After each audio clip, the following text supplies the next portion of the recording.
Bien sûr, visiter Big Ben, aller voir une comédie musicale ou Buckingham Palace doit faire partie de votre week-end à Londres.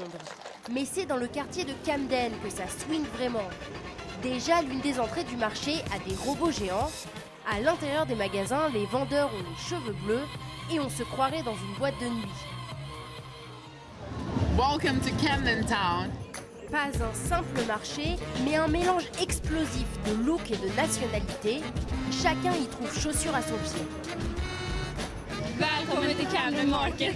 Benvenuti a Camden Market. Bienvenue à Camden. Fucking Camden. Mais les touristes viennent surtout et principalement pour apprécier des spécialités britanniques avec de la nourriture des quatre coins du monde. Mesdemoiselles, vous voulez goûter du tikka masala? Car en Grande-Bretagne, le plat préféré des Anglais n'est pas le fish and chips, mais bien le tikka masala, un poulet mariné dans des épices et du yaourt. Prochaine station, marché de Brick Lane, dans l'est de Londres. On y croise ces fameux hipsters, des gens cool, souvent barbus, qui redynamisent certains quartiers.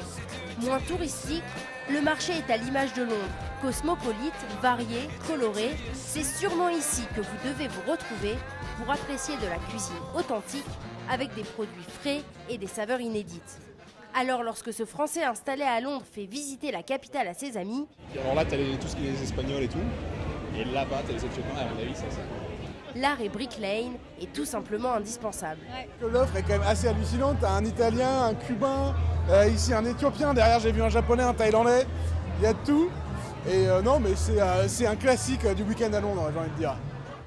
Manger, oui, mais également s'évader de la fameuse grisaille londonienne le temps d'une bouchée. Ça fait voyager de cabanon en cabanon. Et les odeurs aussi, ça entraîne. Du coup, les choix sont difficiles.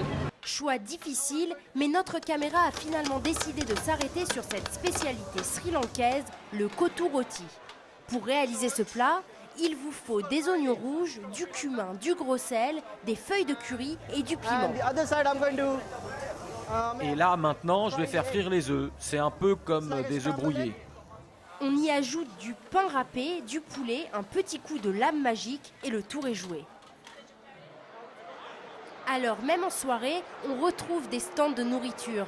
Le Street Feast, comprenez festin de rue, un concept créé il y a à peine 2 ans. En été, c'est en plein air et en hiver, ça se passe dans une usine désaffectée. Il y a toujours ce problème quand on va pour un anniversaire. Personne ne veut manger la même chose. Ça coûte toujours, personne n'est jamais d'accord. Et au final, ici, on a 8 bars différents. Et oui, tout le monde est content, tout le monde se retrouve, tout le monde se partage. Ces marchés du week-end nous plongent dans la vraie culture britannique, mais pas dans sa cuisine. Car ici, bizarrement, il est impossible de déguster la moindre spécialité anglaise.